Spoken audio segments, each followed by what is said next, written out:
ونشهد أن لا إله إلا الله وحده لا شريك له ونشهد أن سيدنا وسندنا وحبيبنا ونبينا وشفيعنا ومولانا محمدا عبده ورسوله الذي أرسل إلى الناس كافة بشيرا ونذيرا وداعيا إلى الله بإذنه وسراجا منيرا أما بعد فأعوذ بالله من الشيطان الرجيم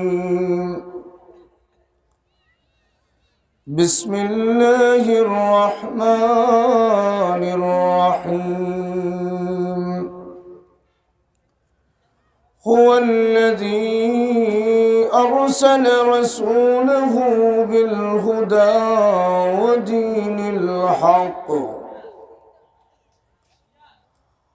ودين الحق ليظهره على الدين كله ولو كره المشركون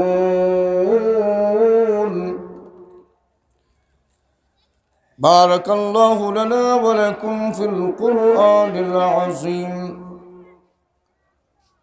ونفعنا وإياكم بالآيات والذكر الحكيم وعن أنس رضي الله تعالى عنه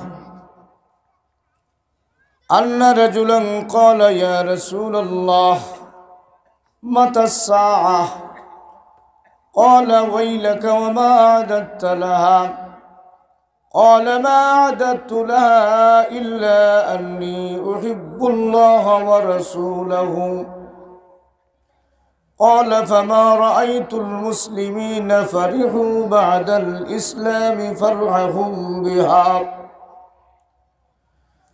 وقال سبحانه وتعالى في شان حبيبه إن الله وملائكته يصلون على النبي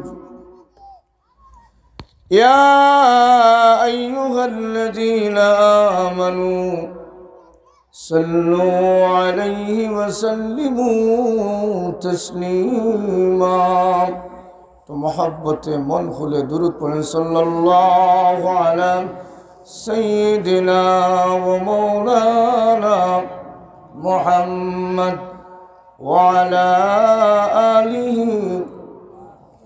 وأصحابه وسلم صلى الله على سيدنا ومولانا محمد وعلى آله وأصحابه وسلم صلى الله على سيدنا ومولانا محمد وعلى آله وأصحابه وسلم لا إله إلا الله لا إله إلا الله إلا الله لا إله إلا الله لا إله إلا الله لا إله إلا الله إلا illallah, la ilaha illallah, la ilaha illallah, la ilaha illallah, illallah, la ilaha illallah, মুহাম্মাদুর রাসূলুল্লাহ সাল্লাল্লাহু আলাইহি ওয়াসাল্লাম। ঐতিহ্যবাহী বিদ্যাপীঠ দরবস জামিয়া ইসলামিয়া মাদ্রাসার বার্ষিক ওয়াজ মাহফিলে আমার অত্যন্ত শ্রদ্ধাভাজন সভাপতি সাহেব, মুআজ্জাজ মুকাররম উলামায়ে কেরাম, উপস্থিত আমার পিতৃতুল্য মুরব্বিয়ানে কেরাম এবং যুবক ভাইরা, আল্লাহ সুবহানাহু ওয়া তাআলার দরবারে লাখো কোটি শুকর আদায় করছি যে আল্লাহ রব্বুল আলামিন অত্যন্ত দয়া করে এই এরিয়ার ভিতরে একটা দ্বীনি প্রতিষ্ঠান প্রতিষ্ঠিত হওয়ার কারণে প্রতি বৎসরের ন্যায় এবারও কোরআনের একটা মাহফিলের ব্যবস্থা করা হয়েছে। আল্লাহ রব্বুল আলামিনের অত্যন্ত দয়ায় এই কোরআনের মাহফিলে আমাকে আপনাদেরকে আল্লাহ হাজির হওয়ার তৌফিক দিয়েছেন। এজন্য আল্লাহর দরবারে শুকর আদায় করি, আলহামদুলিল্লাহ। আল্লাহ রব্বুল আলামিন এই দুনিয়ার জগতে মানব জাতিদেরকে হেদায়েতের রাস্তা দেখানোর জন্য লক্ষ লক্ষ, কথিত আছে 1,24,000 মতান্তর 2,24,000 পয়গম্বর এই পৃথিবীতে পাঠিয়েছেন। তামাম নবীদের লক্ষ্য উদ্দেশ্য হলো এই দুনিয়ার মানব জাতিকে জান্নাতের রাস্তাটা দেখাইয়া দেওয়া। কোন রাস্তায় গিয়ে জান্নাত পাওয়া যায়, এই জান্নাতের রাস্তাটা দেখাইয়া দেওয়া তামাম নবীদের মূল উদ্দেশ্য। আল্লাহ রব্বুল আলামিন এই জান্নাতের রাস্তা, সোজা রাস্তা, হেদায়েতের রাস্তাটা দেখাইয়া দেওয়ার জন্য আখির নবী মুহাম্মদুর রাসূলুল্লাহ সাল্লাল্লাহু আলাইহি ওয়াসাল্লামকে এই পৃথিবীতে পাঠিয়েছেন। আল্লাহ রব্বুল আলামিন রাসূল করিম সাল্লাল্লাহু আলাইহি ওয়াসাল্লামকে পাঠিয়েছেন আমাদের জন্য একটা হেদায়েতের ব্যবস্থা দিয়া। হেদায়েতের ব্যবস্থা হলো কোরআনুল করিম দিয়া আল্লাহ রব্বুল আলামিন এই পৃথিবীতে পাঠিয়েছেন। আমার তিলাওয়াতকৃত আয়াতে আল্লাহ এই বিষয়টা তুলে ধরেছে। হুয়াল্লাযী আরসালা রাসূলাহু বিল হুদা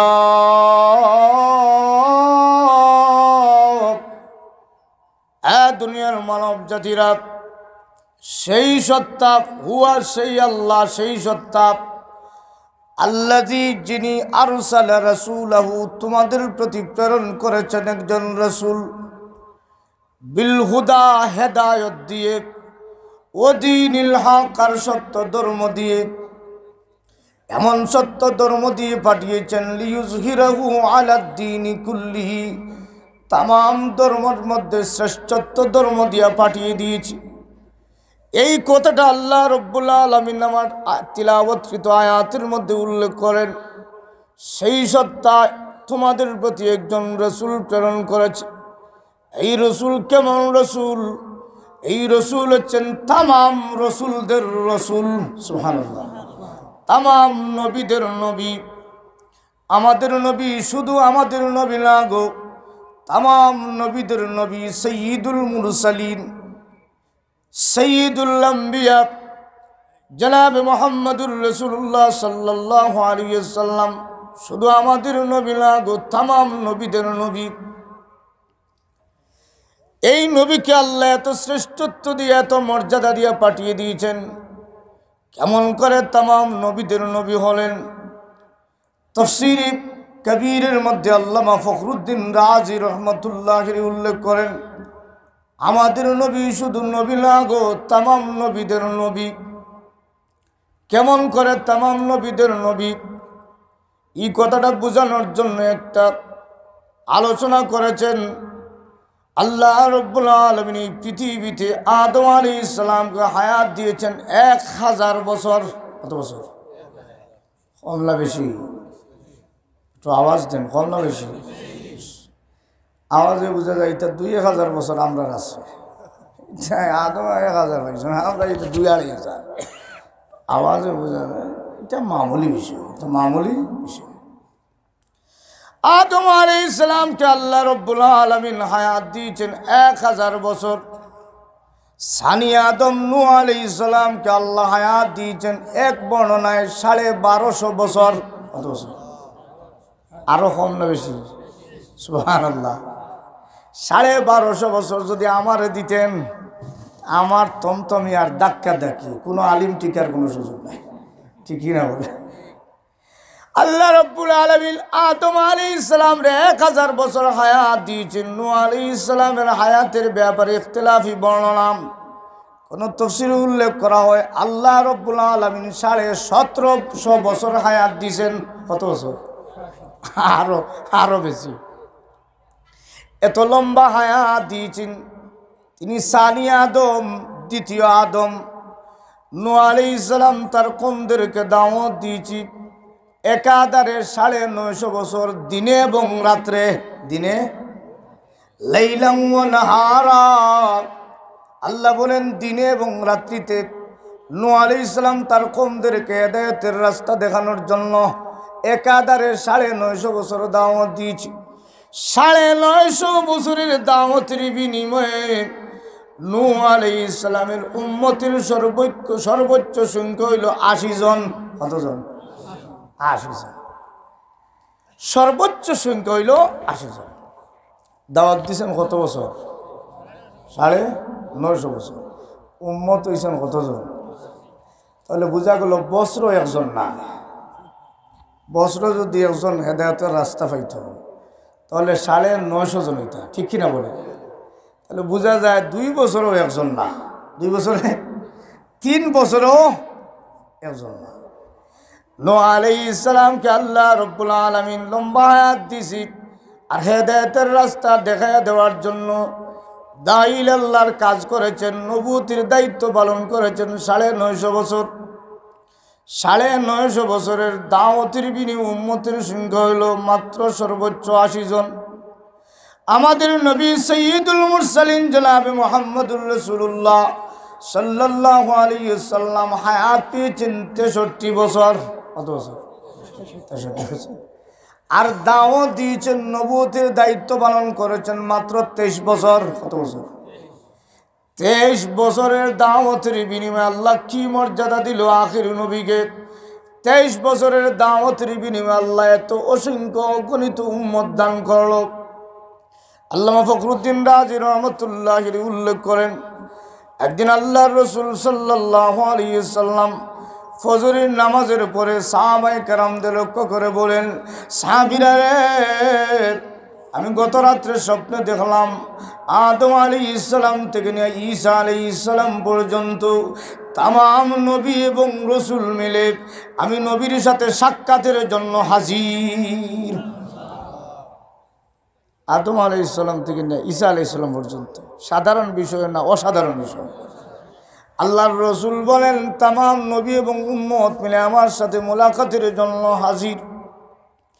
আমি তাকায় দেখলাম কোন পয়গম্বর 40,000 উম্মত নিয়ে আমার সাথে মোলাকাতে হাজির, কোন পয়গম্বর 10,000 উম্মত নিয়ে আমার সাথে মোলাকাতে হাজির, কোন পয়গম্বর 3 জন উম্মত নিয়ে আমার সাথে মোলাকাতে হাজির, কোন পয়গম্বর নাই উম্মত নিয়ে, উম্মতই নাই আমার সাথে হাজির। সুবহানাল্লাহ, উম্মত নাই, উম্মত। আল্লাহর রাসূল বলেন হঠাৎ আমি তাকায় দেখলাম কোন একজন পয়গম্বর এত বেশি উম্মত নিয়ে আমার সাথে মোলাকাতের জন্য আসতেছি, তাদের পায়ের আঘাতে দুলুগুলো আকাশে উড়ে আকাশ অন্ধকার করে ফেলেছে। আল্লাহর রাসূল সাল্লাল্লাহু আলাইহি ওয়াসাল্লাম এত বেশি উম্মত দেখে চিন্তিত হইয়া আল্লাহর রাসূল বলেন, আমি ডাক দিলাম, আল্লাহ, ওই এত বেশি উম্মত কোন নবী আসতেছে এত বেশি উম্মত নিয়া? আল্লাহর রাসূল বলেন, আল্লাহ রাব্বুল আলামিন বলেন, নবী গো, উনি হচ্ছেন বনি ইসরাইলের জলিলুল কদর পয়গম্বর হযরত মূসা আলাইহিস সালাম। সুবহানাল্লাহ। এত বেশি উম্মত নিয়ে মূসা আলাইহিস সালাম আসতেছেন। মূসা আলাইহিস সালামের উম্মতের সংখ্যা নবীর জানা আছে 6 লক্ষ। কত লক্ষ? কত লক্ষ? 6 লক্ষ উম্মত নিয়ে মূসা আলাইহিস সালাম নবীজির সাথে মোলাকাতের জন্য আসতেছে। আল্লাহর রাসূল 6 লক্ষ উম্মতের সংবাদ শুনে চেহারা মলিন হয়ে গেছে। আল্লাহ কাল কিয়ামতের ময়দানে মনে হয় মূসা আলাইহিস সালাম বেশি উম্মতের নবী হবেন, আমার মনে হয় তো বেশি উম্মত হবে না। মনটা মলিন হয়ে গেছে। আল্লাহ পাক পরওয়ারদিগার আলম মূসা আলাইহিস সালামের উম্মতের খবর শুনাইছে। আল্লাহ নবী চিন্তিত হয়ে গেছেন। আল্লাহর রাসূল বলেন, আল্লাহ আমাকে ডাক দিয়া বলে, ওগো নবীজি আপনার মাথাটা ডান দিকে ঘুরান। আল্লাহর রাসূল বলেন, আমি মাথা ডান দিকে ঘুরালাম। তাকায় দেখি তো মানুষ আর মানুষ দেখা যায়, যেই মানুষের কারণে ডান দিকের আকাশটা আড়াল হয়ে গেছে। কম না বেশি? আল্লাহর রাসূল বলেন, আল্লাহ আমাকে জানায় দেও গো নবীজি আপনার মাথাটা বাম দিকে ঘুরান। আল্লাহর রাসূল বলেন, আমি মাথা বাম দিকে ঘুরালাম। তাকায় দেখি তো মানুষ আর মানুষ দেখা যায়, যেই মানুষের কারণে বাম দিকের আকাশটা আড়াল হয়ে যায়। আল্লাহর রাসূল এত বেশি উম্মত দেখে চিন্তার মাত্রা বেড়ে গেল। আল্লাহ এত বেশি উম্মত কোন নবী নিয়ে আসতেছে? 6 লক্ষ উম্মতের নবী মূসা আলাইহিস সালাম এসেছে, এখন কোন নবী আসতেছে এত বেশি উম্মত নিয়া? আল্লাহর রাসূল বলেন, আল্লাহ আমাকে জানায় দে ওগো নবীজি ওই ডানে বামে যত উম্মত দেখতে পাইলেন ওই সমস্ত উম্মত কোন নবীর উম্মত না গো, ওই সমস্ত উম্মতের সংখ্যা না গো। এই সমস্ত উম্মত হইল অসংখ্য অগণিত উম্মত। ওই সমস্ত উম্মত হইল আপনি নবীর উম্মত। অন্য বেশি? আহা, আল্লাহ বলেন, হুয়াল্লাযী আরসালা রাসূলাহু বিল হুদা। দুনিয়ার মানবেরা তোমাদের প্রতি এমন একজন রাসূল প্রেরণ করেছে হেদায়েত দিয়া, যে রাসূলকে তো মর্যাদা দিলাম, এত সম্মান দিলাম, এত বেশি উম্মত দিলাম, উম্মতের সংখ্যা এত বেশি দিলাম, এত বেশি উম্মত দিলাম, সংখ্যা উম্মতের এত বেশি দিলাম। কেমন উম্মত দিলাম? সামাইলে তিরমিজির মধ্যে বর্ণিত আল্লাহর রাসূল সাল্লাল্লাহু আলাইহি সাল্লাম বলেন, কাল কিয়ামতের ময়দানে তামাম নবী এবং উম্মত মিলে আল্লাহ অর্ডার দিবে, তোমরা কিয়ামতের ময়দানে সারিবদ্ধ হতে থাকো, সব সোজা করো, সারিবদ্ধ হও। আল্লাহর রাসূল বলেন, তামাম নবী এবং উম্মত মিলে, আমি এবং উম্মত মিলে আমরা কাতারবন্দি হব, আর কাতারের সংখ্যা হবে 120 কাতার। কত কাতার? 120 কাতারের মধ্যে আল্লাহর রাসূল বলেন তামাম নবী এবং উম্মত মিলে হবে মাত্র 40 কাতার। আল্লাহ আমাকে তো বেশি উম্মত দান করেছে, আমি একা নবীর উম্মত হইবে সব মিলে 80 কাতার। সুবহানাল্লাহ। কম না বেশি? এত বেশি উম্মত আল্লাহ কেন দিলেন? কেন দেওয়ার কারণ হইল, কিছু কিছু মানুষ মনে করে যে মুহাম্মদ সাল্লাল্লাহু আলাইহি ওয়াসাল্লাম দুনিয়ায় নাই, আর তার অস্তিত্ব আর দুনিয়া থাকবে না। আল্লাহ রাব্বুল আলামিন বুঝায় দেই, পৃথিবীতে নবী গো আপনি বিদায় হয়ে গেলে আপনার উম্মতের সংখ্যা তো বেশি দিলাম, গাড়ি ছাড়তে পারে, বাড়ি ছাড়তে পারে, বিবি ছাড়তে পারে, দুনিয়ারে লাথি দিয়া দুনিয়ারে বিসর্জন দিতে পারে, কিন্তু আপনি নবীর মহব্বত উম্মতেরা ছাড়তে পারে না। ঠিক কিনা বলেন? আজকে ফ্রান্সের প্রেসিডেন্ট ইমানুয়েল ম্যাক্রো আল্লাহর রসুলকে ব্যঙ্গ করেছে, আর এই ব্যঙ্গ করাকে সে সাপোর্ট দিয়েছে, ব্যঙ্গ করারে সে পছন্দ করেছে, তার পক্ষপাতিত্ব নিয়েছে। পৃথিবীর উম্মত মোহাম্মদীরা, নবীর ওয়ারিসরা, নবীর উত্তরসূরিরা প্রমাণ করে দিছে আল্লাহর রসুল দুনিয়াতে বিদায় হয়ে গেলে তার উম্মত এখনো বিদায় হয় না। ঠিক কিনা বলে? প্রতিবাদের কণ্ঠ নিয়ে যেভাবে ইমানুয়েল ম্যাক্রো প্রতিবাদ পৃথিবীর আনাচে কানাচে, বিভিন্ন দেশ থেকে, বিভিন্ন জায়গা থেকে, এমনকি ফ্রান্সের বিভিন্ন অঞ্চল থেকে প্রতিবাদের যে ঝড় বয়েছিল, ফ্রান্সের প্রেসিডেন্ট সে পরিশেষে নতি স্বীকার করলো, সে পিছনে চলে গেল। সুবহানাল্লাহ। প্রমাণ আল্লাহ দিয়া দিলেন হ্যাঁ নবী, আপনি বিদায় হয়ে গেলে এই পৃথিবীতে আমি আল্লাহ আপনার উম্মতের সংখ্যা এত বেশি দিছি, বাড়ি ছাড়তে পারে, দুনিয়ার বিসর্জন দিতে পারে, অন্তরের ভিতরে ইমানের রেশ থাকলে আপনাকে ছাড়তে পারে না। সুবহানাল্লাহ। সুতরাং এই রসুল করিম সাল্লাল্লাহু আলাইহি সাল্লামকে আল্লাহ পাক দুনিয়ায় পাঠাইছে। এই রসুলের উম্মত আমরা, রসুলের উম্মত আমরা। এই রসুল করিম সাল্লাল্লাহু আলাইহি সাল্লামকে আল্লাহ এত মর্যাদা দিছে, এত সম্মান দিছে, এত নিয়ামত দিছে। আল্লাহ রাব্বুল আলামিন কুরআনুল কারীমের এক সূরার মধ্যে উল্লেখ করে, নুন ওয়াল কলমি ওয়া মা ইয়াসতুরুন মা আনতা বিনি'মাতি রাব্বিকা বিমাজনুন ওয়া ইন্না লাকা লাআজরান গায়রা মামনুন ওয়া ইন্না লাকা লাআজরান গায়রা মামনুন। ওগো নবীজি, আপনাকে অশেষ নিয়ামত দান করেছি, প্রতিদান দান করেছি, যেই নিয়ামতের শেষ নাই। আমি আল্লাহ আপনাকে এমন মর্যাদা দিয়েছি, এমন নিয়ামত দিয়েছি যেই নিয়ামতের শেষ নাই। গায়রা মামনুন, অশেষ নিয়ামত দিয়েছি। ওই অশেষ নিয়ামত আমি আল্লাহ রব্বুল আলামিন কি দিয়েছি দেখেন। আল্লাহ রব্বুল আলামিন রসুলের মর্যাদারে তুলে ধরেছে।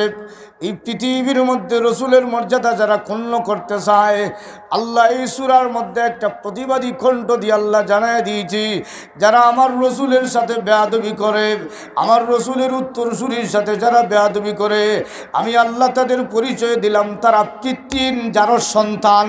আর পিতৃন যার সন্তান, রসুলের সাথে যারা বেয়াদবি করে তারা পিতৃন যার সন্তান। দেখেন না সাহাবায়ে কেরামের জিন্দেগিতে রসুলের সাথে কি পর্যন্ত মহব্বত ছিল। দেখেন হযরত ওমর ইবনুল খাত্তাব রাদিয়াল্লাহু তাআলা আনহু খিলাফতের সময় ওমর রাদিয়াল্লাহু তাআলা আনহু এশার নামাজে গেছেন মসজিদে। মসজিদ থেকে যখন বাড়ির দিকে ফিরছেন, তাকায় দেখেন তার ওমর রাদিয়াল্লাহু তাআলা দুয়ারের সামনে একটা ছোট্ট বাচ্চার লাশ, এক টুকরা নয় 12 টুকরা। কত টুকরা? কত টুকরা? 12 টুকরা লাশ। হযরত ওমর যখন ঘরের দিকে ফিরতেছে, যেমন লাশ দেখছেন চিন্তিত হয়ে গেলেন, আমি আমিরুল মুমিনিন, আমার রুমের সামনে একটা ছোট্ট বাচ্চার 12 টুকরা লাশ, এটা কেমন করে হয়? হযরত ওমর রাদিয়াল্লাহু তাআলা গোয়েন্দা সংস্থারে নির্দেশ দিলেন যে 24 ঘন্টার মধ্যে রিপোর্ট চাই, কে বা কারা দুর্ঘটনা ঘটাইছে, আমি তার রিপোর্ট চাই 24 ঘন্টার ভিতরে। হযরত ওমর যখন নির্দেশ দিলেন, 24 ঘন্টা ফাড়ি দিল, কোনো গোয়েন্দা সংস্থা তথ্য দিতে পারে নাই যে কে ঘটনা ঘটেছে। ওমর রাদিয়াল্লাহু তাআলা আনহু ডাকলেন, আবার সময় দিলেন আরও 24 ঘন্টা। 24 ঘন্টা, আরও 24 ঘন্টা যখন সময় দিলেন, হযরত ওমর রাদিয়াল্লাহু তাআলা আনহু 24 ঘন্টা সময় দিয়ে বললেন, আমার কাছে তথ্য দেন কে ঘটনাটা ঘটাইছে।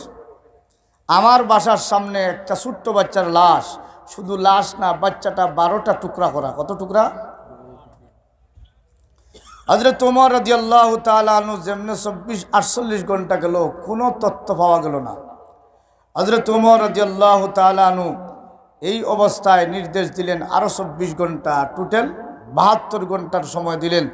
72 ঘন্টার ভিতরে আমি তথ্য নিয়ে দেখো কে ঘটনাটা ঘটেছে। হযরত ওমর এই সময়ের ভিতরে খানি নাই, ফানি নাই, বন্ধ। আল্লাহ, আমার এই দুয়ারের সামনে কেই মার্ডার করলো, এত বড় দুঃসাহস কার, আমার দুয়ারের সামনে এই লাশটা দিল, 12টা টুকরা করে ফেলল। হযরত ওমর রাদিয়াল্লাহু তাআলা আনহু 72 ঘন্টা বাড়ি দিল, রাত্রে ঘুমাল না, চিন্তায় বিভোর হয়ে গেছেন। আল্লাহ, কি ঘটনাটা ঘটায় দিল, কিন্তু কোনো সন্ধান পাওয়া গেল না। এমনি অবস্থায় দেখেন হঠাৎ একটা যুবতী মহিলা আর তার সাথে তার বাবা নিয়ে হযরত উমরের দুয়ারের সামনে হাজির। সুবহানাল্লাহ। যুবতী মহিলা বাবার সাথে নিয়ে হযরত উমরের দুয়ারের সামনে হাজির।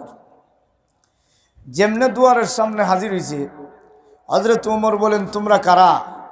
মহিলা ডাক দিয়ে বলে, ইয়া আমিরুল মুমিনিন, হে আমিরুল মুমিনিন, আমি ওই মহিলা যেই মহিলা এই মার্ডার করছে, এই বাচ্চার আমি আসামি, মার্ডারের আসামি। 72 ঘন্টা ফাড়ি দিল, কোনো তথ্য মিলল না। মহিলা হাজির হয়ে কয়, আমিরুল মুমিনিন, আমি নিজেই এই মার্ডারের আসামি। হযরত উমর বলেন, তোমার সাথে কে? বলে, সাথে আমার বাবা। বলে, ঘটনাটা কি? হযরত উমর বলেন, ঘটনাটা কি? যুবতী মহিলা ডাক দিয়ে বলে, হ্যাঁ আমিরুল মুমিনিন, আমি আমার বাবা নিয়ে জঙ্গলে বসবাস করি, আর 60টা যুবক লোক জঙ্গলে ঢুকে আমার আব্বারে গাছের মধ্যে বেঁধে দিয়া আমার সাথে নির্যাতন করেছে, আর নির্যাতনের ফল হিসাবে আমার এই সন্তানের জন্ম হয়েছে, যেই সন্তানের বাবার পরিচয় নাই, পিতৃহীন জারজ সন্তান। হযরত উমর বলেন, জারজ সন্তান তো হয়েছে, কিন্তু তাকে তুমি হত্যা করলে কেন? কয়, আমিরুল মুমিনিন, কোরআনুল করিমের মধ্যে দেখেছি জারজ সন্তান যদি জন্ম নেয় তাহলে এটা নবীর দুশ্মন হয়, নবীর ওয়ারিসের দুশ্মন হয়। নাউজুবিল্লাহ। দেখেন না, হে আমিরুল মুমিনিন, কোরআনুল করিমের মধ্যে আল্লাহ রব্বুল আলামিন চিত্র তুলে ধরেছেন, আল্লাহ নবীর দুশ্মনী যারা করে তারা জারজ সন্তান, তারা পিতৃহীন পরিচয়হীন বা পিতার পরিচয়হীন সন্তান। এজন্য আমার সন্তানের পিতার পরিচয় নাই।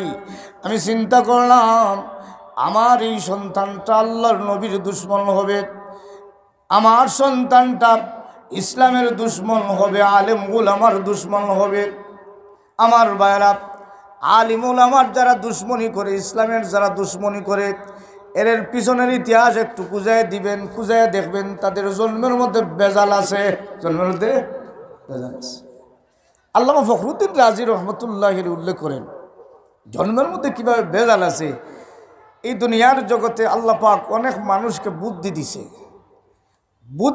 এর মধ্যে 3টা ব্যক্তির আল্লাহ এত বেশি বুদ্ধি দিছে। এই 3টা ছেলে হচ্ছে ইয়াকুব আলাইহিস সালামের সন্তান। কার সন্তান? অসুবিধা হল না হুজুর, আমরা মেহমান যার জন্য আশা রাখছি, আপনি আর কোনো শেষ করে দেন, আর মেহমানরে দিয়ে দিন। চলতো নি আমার বয়ান?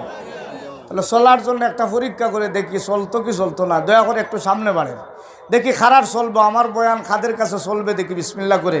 আল্লাহ যারা সামনে বাড়ে না, মনে করবে আমার আর ওয়াজ চলতো না, সিটাঙ্গের ওয়াজ চলবো, আমার বিয়ানি বাজারের ওয়াজ চলতো না।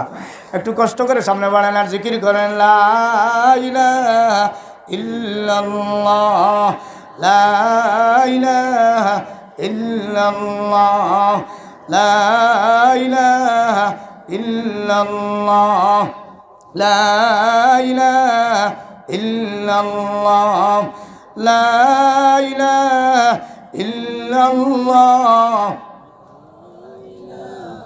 ইল্লাল্লাহ, লা ইলাহা ইল্লাল্লাহ, মুহাম্মাদুর রাসূলুল্লাহ। 3 বুদ্ধিজীবী, 3 ছেলে ইয়াকুব আলাইহিস সালামের সন্তান। কার সন্তান? 1 নম্বর সন্তান, 2 নম্বর সন্তান, 3 নম্বর, 1 2 3 তফসিরি কিতাব উল্লেখ, 3 জন বড় বুদ্ধিমান। 3 বুদ্ধিজীবী রাস্তা দিয়ে বেরোইছেন। আমরা দেশও বুদ্ধিজীবী আছে জানি। এক বুদ্ধিজীবীর বান্ডাস্টিং হয়েছে, জন্মের মতো হয়েছে, ঠিক কিনা হল? আলিয়া খলস গলাত পান্দি মরাবালা, ঠিক কিনা হল? এই দুনিয়াত বাঁচার চাইতে আব্বাসী যে ওয়াশ দিছেন, এনায়েতুল্লাহ আব্বাসী সাহেব, খলস বান্দিও মরাবালা, ঠিক কিনা হল? বাঁচার চাইতে মরাবালা। এখন বুদ্ধিজীবী বুদ্ধি আছে, বুদ্ধির কারণে মাথার টাক পড়ছে, ঠিক কিনা বলে? শুন নাই। এইভাবে 3 বুদ্ধিজীবী ইয়াকুব আলাইহিস সালামের রাস্তাত বেরোইছে, বেরোইয়া রাস্তাত আটে আর তাদের বুদ্ধির খেলা প্রকাশ করে, বুদ্ধির খেলা প্রকাশ করে। কিছু মানুষে মাঝে মাঝে খেলা প্রকাশ করে, খেলাত আইও দেখিলিম, ঠিক কিনা বলে? খেলা হবে, কি খেলা হবে? কত বড় পাগল হইলে চ্যালেঞ্জ দেখো, খেলা হইব, ঠিক কিনা বলে? তার 14 গোষ্ঠী খেলাইছিল নি আমার ভাইরা। এখন দেখেন, 3 বুদ্ধিজীবী রাস্তা দিয়ে হাঁটি হাঁটি যাইতেছে। বড় বুদ্ধিজীবী গাছের দিকে ছায়া হয়ে, গাছে হয়ে একটা গাই আটিয়ে গেছে। কিতা আটিয়ে গেছে? কিতা আটিয়ে গেছে? গাই। 2 নম্বর বুদ্ধিজীবী কয়, ভাইয়া গাই আটিয়ে গেছে, কিন্তু সমস্যা হইলো একটা। বলে কি? গাই যেটা হাঁটিয়ে গেছে, গাই ডাইনসক খানা, ডাইনসক খানা। 3 নম্বর বুদ্ধিজীবী যেটা, এটা কয়, ভাইয়া ডাইনসক খানা ঠিক আছে, কিন্তু গাই যেটা আটকে গেছে এগুলো 7 মাসের গাভীর। কত বছর? দেখছেন নানা দেখিয়া কয় আটিয়া গেছে। তফসিলে উল্লেখ করা ইত্যবসরী এলাকার একটা গাভিন গাই শুরু হয়েছে। তিন ভাইয়ের খানাখানি যেমনি শুনছে, মালিকে কয় আসল সুর পাইছি। কি পাইছি? আসল সুর পাইছি। যেমনি আসল সুর পাইছে এলাকার মানুষের ঘোষণা দিছে, মানুষের ডান্ডা ছোটা লাঠি বইটা যা আছে ইয়া হয় আইস ফিটি লিতাম। ধরছে, ধরার পরে এই তোমরা সুরের গোষ্ঠী, গরু চুর করছো কিভাবে? কয় না আমরা সুরের গোষ্ঠী নেই, আমরা নবীর গোষ্ঠী। সুবহানাল্লাহ। কিসের গোষ্ঠী? নবীর গোষ্ঠী। যেমনে কইছে নবীর গোষ্ঠী, এলাকার লোকেরা কয় বাবারে থাম, আগে ব্যাপারটা বুঝি, নবীর গোষ্ঠী ধরা খাইল কিভাবে? ঠিক কিনা? আমি আপনার এলাকায় ওয়াজও আসি, কিছু কিছু মানুষে চিনে যে কাকুরি হুজুর, ঠিক কিনা বলে? আমার ছোটো ভাই যদি এলাকার চুরির ধরা খায়, আর যদি কেউ চিনে যদি কয় আমি কাকুরি হুজুরের ছোটো ভাই, 2-4জন বেরোয় কই বাবারে ডান্ডা করে দিস, আগে বুঝি ই বেটায় গুড়িয়া কিলা ফেস খাইছে। ঠিক কিনা বলে? ইয়াকুব আলাইহিস সালামের যেমনে কথা শুনছে এলাকার মানুষ নিস্তব্ধ। কয় আপনারা চুরি করছেন না? না, আমরা চুর না, আমরা নবীর আওলাদ। মালিকে হয় আমি নবীর আওলাদ ওনার যাই হয়, আমার গরু বের করতে হইব। ঠিক কিনা বলে? আপনারা খানাখানি বোঝা যায়, হয় আপনারা নিছেন নতুবা আপনারা দেখছেন, দুইটা থেকে একটা। মালিক ছাড়ে না, এলাকার মানুষ কয় না এই লোক এগুলো চুর হতে পারে না। পরিশেষে সিদ্ধান্ত হইল চলো তোমারে নিয়ে খাজির দরবারে যাই, বিচারের সাব্যস্ত হয়। বাদশার দরবারে লইয়া গেছে। বাদশার দরবারও গেছে। বাদশাহ অর্ডার দেওয়া হয় খাজি বিচারটা সুষ্ঠুভাবে করো। খাজি বিচারের জন্য বিবরণ শুনছে। শোনার পরে কয় কি আপনারা কি গরু চুর? আমরা গরু চুর না, আমরা ইয়াকুব আলাইহিস সালামের সন্তান। যেমনে খাজি উনছে বাতাস বাড়ি গেছে। আল্লাহ নবীর সন্তানরে চুর বানাই লইয়েছে, এটা কেমন করে হয়? যেমনে ধরছে খাজিয়ে কয় একটা কাজ করো, বাদশারে জানাই দেওয়া কয় বাদশাহ যাবো না, এই সুর যে 3টা ধরে হয়েছে এটা ইয়াকুব আলাইহিস সালামের সন্তান। বাদশাহ কয় সাবধান, নবীর সন্তানের সাথে বেয়াদবি পরে করো, আগে নাস্তার ব্যবস্থা দেও। সুবহানাল্লাহ। আগে কিসের ব্যবস্থা দেও? নাস্তার ব্যবস্থা দেও। তখন নাস্তার অর্ডার দেওয়া হয়েছে। 1 প্লেটের মধ্যে রুটি, 1 থালার মধ্যে 3টা রুটি দেওয়া হয়েছে। আর 1 প্লেটের মধ্যে আঙ্গুর 1 বাটি দেওয়া হয়েছে। যেমনে রুটি দেওয়া হয়েছে, 1 নম্বর বুদ্ধিজীবী যেটা, এটা রুটির খামড় দেওয়া হয় বাফ তো বাফ। যে মহিলায় রুটি বানাইছে 1 সপ্তাহের পেটের বেদনা। আলাহ, কয় সপ্তাহের পেটের বেদনা? দেখছেনি মহিলারে? কই না কেন? 2 নম্বর এটা কয় ভাইয়া আঙ্গুরে যেমনে খামড় দিছে, কয় আল্লাহ বাদশাহ খেদমত করতেছে ঠিক আছে, আঙ্গুর আর পাইছে না, খবরের উপর তাকে লইয়াছে। লইয়াছে রয়েছে 3 নম্বর যেটা কইছে গাই গাভিন যেটা, এগুলো বড় মারাত্মক হিসাব হল। পিছনে একগে কয় ঠিক আছে ভাই, রুটিও ঠিক আছে, আঙ্গুর ঠিক আছে, কিন্তু বাদশাহ যে আমরা নাস্তা দিয়া নারে নারে ঘুরে গেলা তাই না। বাদশার জন্ম বেজাল আছে, জন্ম আছে বেজাল আছে। খাজিয়ে যেমনে শুনছে কয় বাদশার জন্মত বেজাল আছে, কইরে বাবা এখন বড় খারবারি মানুষ। হয় গরুর বিচার ভরে আগে যে বাদশাহ এত সম্মান দিল, আর সম্মান দেওয়ার ভরে তারা দেখি এখন খাইলো তো খাইলো, বাদশার উপরে উঠে গেছে। খাজিয়ে কয় গরুর বিচার ভরে আগে আমার বাদশার বিচার করতেই, তহমত তুলছো আর এমনি আন্দুদুন্দু হইতেছো, প্রমাণ যদি না হয় তাহলে আমরার বিচারে তোমরা ফাঁকলাও, আমরার বিচারে ফাঁকলাও। আচ্ছা আপনি বলেন তো, রুটি খাইছেন, আপনি বুঝলেন কিভাবে যে রুটিটা একজন 1 সপ্তাহের বেমারি পেটের বেদনালা মহিলা বানাইছে? কয় রুটি আমারে কইছে, রুটি খোয়েনি। এর অর্থ হইলে আমার জ্ঞানে বলছে, রুটির দিকে খাইয়া বুঝছি। হয় দেখেন আমি রুটিতে যেমন খামড় দিছি, রুটির সাইড হইল শুকনা, মাছ হইল খাসা। মহিলা ব্যথা বেদনা আল্লাহ রুগী তাবাত উঠাইছে, আল্লাহ মাইছে, বাদশার অর্ডার ভালো বলছে। কিনা বলছে? পেটের বেদনায় জাথার, এখন না দিলে তো মৌতুইব, উঠাইছে আর লামাইছে। খাজিয়ে কয় আগে খবর লইয়া তোকে বিবরণ সত্য না হইলে 1 নম্বর আসামি। 1 নম্বর খবর লইয়া দেখা যায় বাস্তবে মহিলাটা পেটের বেদনা না। সুবহানাল্লাহ। কি পর্যন্ত বুদ্ধিমান! আমার মূল কথাটার দিকে যাইতেছি। 2 নম্বর হয় আপনি বুঝলেন কিভাবে আঙ্গুর যে খাইছেন, আপনি বুঝলেন কিভাবে যে এটা খবরের উপরে গেছে? হয় দেখেন আঙ্গুরের সাইজ আমার বলে দিছে, আঙ্গুরের সাইজটা হইল ফুলা কদুর মতো, ফুলা দমদমা। তখন আমি দেখছি আঙ্গুরটা ফাঁস পাইছে কোন জায়গায়, হিসাব লাগাই দিয়েছি খবর উপরে গাছ আছে আঙ্গুরের, মনে হয় খবরের উপরে তাই লই যাচ্ছি। হয় দেখো খুঁজলিয়ে দেখো আঙ্গুর কোথায়, বাস্তবে দেখা যায় খবরের উপরে আঙ্গুর। সুবহানাল্লাহ।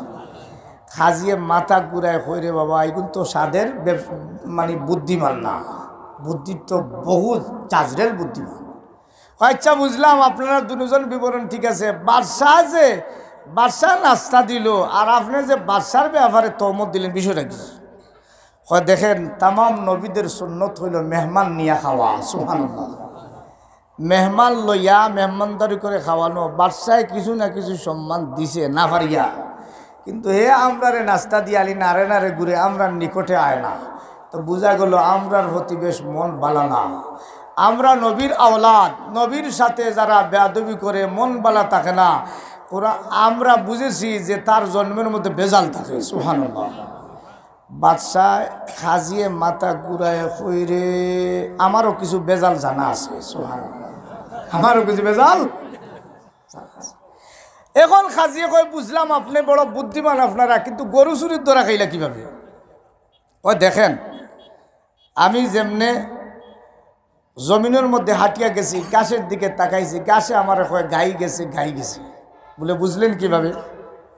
ওই প্রত্যেকটা গাছের আগা খাওয়া, গুলি নাই, আগা খাওয়া। কিতা খাওয়া? গাইয়ে যখন গাছ খায় গাছের আগা খায়, আর বলদে যখন গাছ খায় গুলি লোয়ায়। কিতা করে? এ বলদামি লাগান খামর দেয় আর মুড়া লইলে, ঠিক কিনা বলে? এখন আমি গাছের দিকে তাকাই দেখছি প্রত্যেকটা গাছের আগা খাওয়া, সুতরাং আমি বুঝছি একটা গাই খাইছে। কি খাইছে? বলল রে বাবা, রে বাবা, বড় বুদ্ধিমান তো। 2 নম্বর তুমি বুঝলে কিভাবে? বলে এক ডাইনশো খানা বুঝলে কিভাবে? হয় দেখেন আমি গাছের দিকে তাকাইছি, দেখি এক দূরে গাইয়ে খাইয়া গেছে, ডাইন দিকে চায় না, হালি বাউ দিকে খাইছে। কোন দিকে খাইছে? যেমনে বাউ দিকে খাইছে তখন আমি বুঝছি আলা ডাইনশো খানা, খানা ডাইন দিকে দেখে না, ডাইন দিকে দেখে না। ওইলা রে বাবা, এগুলো তো বড় বুদ্ধিমান। আচ্ছা বুঝলাম। 7 মাসের গাভিন বুঝলে কিভাবে? তখন 7 মাসের গাভিনের ব্যাপারে বুদ্ধিমানে হয়ে দেখেন আমি গাইর ফাড়ার দিকে লক্ষ্য করে দেখি গাইর সামনে যে ফাড়া যেটা দিছে এটা 1 আঙ্গুল দা ভাই, আর পিছনের ফাড়া 3 আঙ্গুল। কয় আঙ্গুল? আমার হিসাবে আমার বেইনে হয় প্রথম পা যদি 1 আঙ্গুল হয়, পিছনের পা 2 আঙ্গুল হইতো, কারণ বড় লৌডে আরও 1 আঙ্গুল যাইতো। গেছে কয় আঙ্গুল? যেমনে 3 আঙ্গুল দেখছি আমি বুঝছি যে তার ফেটো ওভার লোড আছে, ওভার। তখন বুঝছি গাইটা গাভিন আছে। সুবহানাল্লাহ। আমার বাপ ওই বুদ্ধিমান প্রমাণ করে দিল আল্লাহর ওয়ালাদের সাথে যাদের সম্পর্ক ভালো হয় না, বাদশাহ একটু দূরে চলে যাওয়ার কারণে সে বলল যে বাদশার জন্মের মধ্যে বেজাল আছে। এ দুনিয়ার মানুষ আল্লাহ নবীর সাথে যারা বেয়াদবি করে, আল্লাহ নবীর দুশ্মনী যারা করে, আলেম উলামার বিরুদ্ধাচরণ যারা করে, আলেম উলামাকে কটাক্ষপূর্ণ কথা বলে, এদের ইতিহাস খুঁজায় দেখবেন এরার জন্মের মধ্যে বেজাল আছে। এর মধ্যে ঠিকটা বড় আসতে বুঝে যায় মামলা হয়ে যাব।